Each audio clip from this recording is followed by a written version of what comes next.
నా పేరు ఓట్లేరు వద్దరావు. మాది ఎన్టీఆర్ డిస్ట్రిక్ట్ పెనంచులూరు మండలం అనిండ్లపాడు గ్రామం. నేను 10వ తరగతి వరకు చదువుకున్నాను. నేను 14 సంవత్సరాల నుంచి కెమికల్ ఫార్మింగ్ కాకుండా ప్రకృతి వ్యవసాయం చేస్తున్నాను. ప్రకృతి వ్యవసాయం, కెమికల్ లేకుండా వ్యవసాయం చేయాలని నా చిన్నతనం నుంచే బాగా బలమైన కోరిక ఉండేది. ఆ కోరిక కలగడం కారణం, నేను 6వ తరగతి కాడ నుంచే మా నాన్నకి వ్యవసాయ పనుల్లో తోడుగా ఉండేవాడిని. తోడంటే మన పొలం పని అంటే ఏమి లేదు. ఆదివారం నాడు అది ఎలాంటి తెగులున్నా లేకపోయినా ఒక డబ్బా పంపు ఇచ్చి, దాంతో పాటు ఒక లీటర్ డబ్బా మందిచ్చి ఇక దానికి స్ప్రే చేయమనేది. నాకు చాలా కష్టంగా ఉండేది. ఎందుకంటే ఆదివారం నాడు మా తోటి పిల్లలందరూ కబడ్డీకో లేకపోతే క్రికెట్ ఆటకో స్కూల్‌కెళ్తుంటే నేనొచ్చి డబ్బా పంపుతోని మందు కొట్టాల్సొచ్చేది. కెమికల్ స్ప్రే చేస్తుంటే మనకి కొద్దిగా గాఢమైన స్మెల్ గాని, లేపోతే కెమికల్ ఒంటి మీద పడి సాయంత్రం పూట నుంచి తెల్లారి పొద్దు వరకి గీక్కు చెదర అని ఒళ్ళంతా మంటగా ఉండేది. అప్పుడే నాకు ఇది లేకుండా పంటలు పండియలేమా? ఇదెందుకు ఇలా స్ప్రే చేయాల్సొస్తుంది అని చెప్పేసి, అప్పుడు నుంచి కూడా నేను 10వ తరగతి అయిపోయిన కాడ నుంచి నేను వ్యవసాయం చేస్తున్నా కూడా కెమికల్ లేకుండానే వ్యవసాయం చేయాలనేది బలమైన కోరికుండేది. కానీ మనకెట్లా చేయాలి? బండ్లతోనే ఎరువు తోలాలి. ఎరువు చల్లే మనం ఇప్పుడు మొదకట్ట చల్లినట్టే ఎరువు చల్లాలి అని అనుకునేది నేను. ఇట్లా ద్రవజామృతం తయారు చేయవచ్చు అనేది కూడా అప్పుడేం తెలియపోయేది. 2012లో పాలేకర్ గారిది ఆర్టికల్ వచ్చింది. తిరుపతిలో జరిగిన శిబిరానికి హాజరయ్యాము. అప్పటి నుంచి నాకున్న 8 ఎకరాలన్నరలో ఇంతవరకు కెమికల్ అనేది స్ప్రే చేయలేదు. కెమికల్ అనేది భూమిలో చల్లనే లేదు.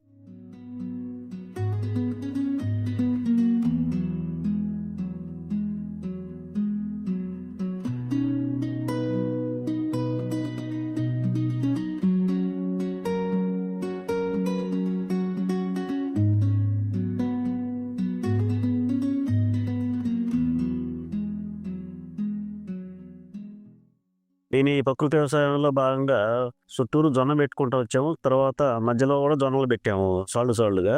2 సంవత్సరాలు జొన్న పెట్టాము. సంవత్సరం సజ్జ పెట్టాము. ఈ అంతర పంటలు కొద్దిగా ఆదాయం తీసుకుందాం అని స్వీట్ కార్న్ ఏసాము. ఉల్లిపాయ ఏసాము, బంతేసాము, పెసరేసాము. ఇన్ని రకాలుగా పెట్టడం వల్ల 15 రోజుల వరకి మనకేం అడగట్లేదు. తెగుళ్ళు చాలా తక్కువగా వస్తున్నాయి. తెల్లదోమ తక్కువ వస్తుంది. నల్లి అనేది తక్కువగా వస్తుంది. 15 రోజులకోసారి స్ప్రే చేస్తున్నాం.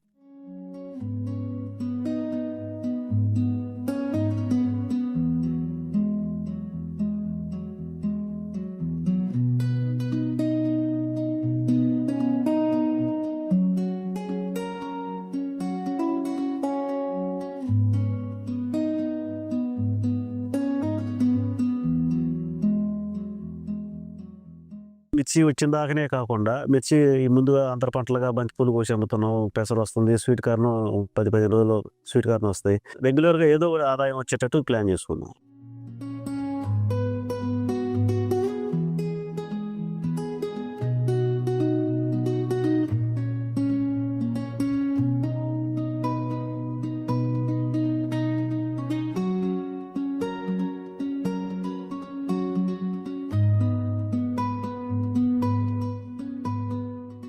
చుట్టూరు బోర్డర్ కాపుగా జొన్న ఏస్తాడు ప్రతి సంవత్సరం.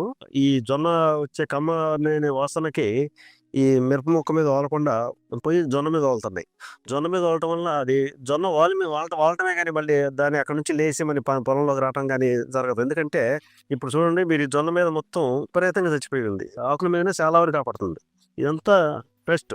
ఇది ఒక్కొక్క పొలానికి ఒక సాలు చొప్పున పెట్టుకుంటే ఇది చేను చుట్టూరు వస్తుంది లెక్క. ఇది పెట్టడం మూలాన ప్రతిరోజు అది దానిపైన చేస్తూనే ఉంటది. పురుగుల ఉధృతిని పెరగకుండా ప్రతిరోజు చంపేస్తూ ఉంటది. ఇవన్నీ పురుగులు చనిపోయిన అవశేషాలండి.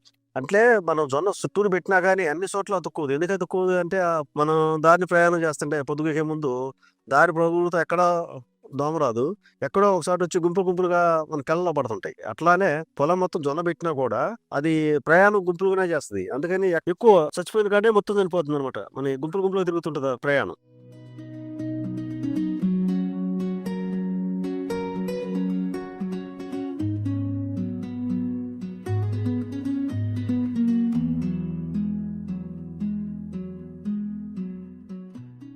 ఈ పంటగా వచ్చేసరికి బలానికి జీవామృతం వాడతాం భూమిలోకి. ఇప్పుడు భూమిలో ఉన్న బ్యాక్టీరియా కౌంట్ పెరిగింది కాబట్టి ఎక్కువగా అడగట్లేదు. మనం ఎప్పుడో పంటకు మొత్తం కాలం మీద 2 సార్లు, 3 సార్లుతోనే పంట చేతికొచ్చేస్తుంది. పై తెగుళ్ళకొచ్చేసరికి పులట మజ్జిగ, ఇంగు ద్రావణం వాడతాము. దానికి తోడు సూడోమోనాస్ అనేది స్ప్రే చేస్తుంటాం తెగుళ్ళకి. సూడోమోనాస్ సమర్థవంతంగా పనిచేస్తుంది. జీవామృతం మన పంటకి సరిపోయిన బలాన్ని ఇస్తుంది.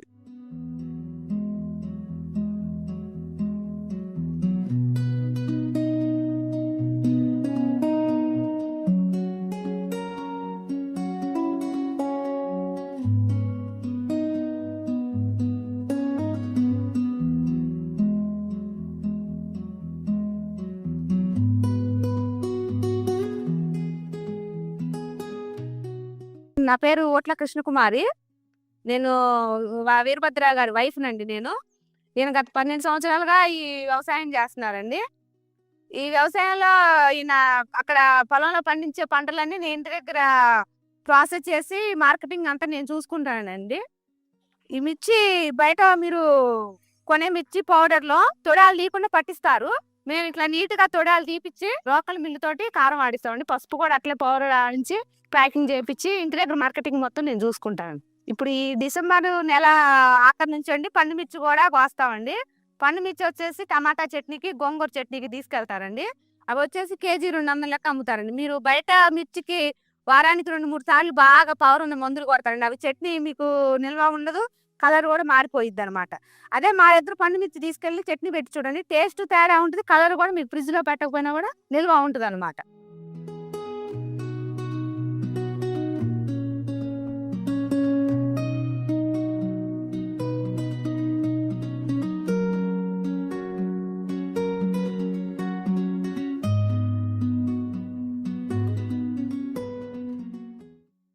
న్యాచురల్ ఫార్మింగ్ ద్వారా పండించడం వల్ల జిల్లాలోనే కాకుండా రాష్ట్రంలోనే వారు పండించేటువంటి చిల్లీకి బ్రాండ్ అనేది ఉంది. మార్కెట్లో చిల్లీ పౌడర్ మనకు 130 నుంచి 150 రూపాయలు కేజీ మనం కొంటే, వారు వాడినటువంటి ప్రకృతి వ్యవసాయ పద్ధతుల ద్వారా పండించినటువంటి చిల్లీకి మార్కెట్లో కేజీ 500 నుంచి 600 రూపాయలకు కొంటున్నారు. అది కూడా చాలా డిమాండ్తో కూడుకున్నది. సో ఆ రకంగా వారు ఒక క్వింటా చిల్లీని సుమారుగా అంటే 50,000 రూపాయలకు అమ్ముతున్నారు. అంటే వారు ఎకరానికి 15 క్వింటాల చొప్పున దిగుబడి సాధిస్తే క్వింటా 50,000 అనుకుంటే సుమారుగా 7.5 లక్షల రూపాయలు వారు ఈ ఎకరానికి ఒక పంట నుంచి వారు ఆదాయం పొందుతున్నారు. అది సింగిల్ పంట చిల్లీ నుంచి, అంతర పంటల నుంచి కాదు. అది అడిషనల్గా మళ్ళీ 1 లక్ష రూపాయల దాకా ఆదాయం వస్తుంది.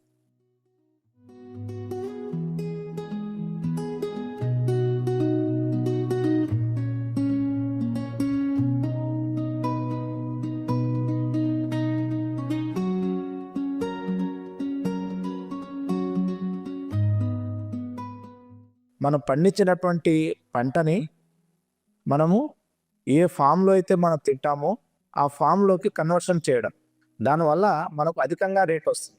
అదే మీరు చిల్లీలాగా అమ్మితే రేటు తక్కువ ఉంటుంది. దాన్ని పౌడర్గా కన్వర్ట్ చేసి మీరు అమ్మగలిగితే అధికంగా రేట్ వస్తుందని మరి వీరభద్రరావు గారు నిరూపించారు.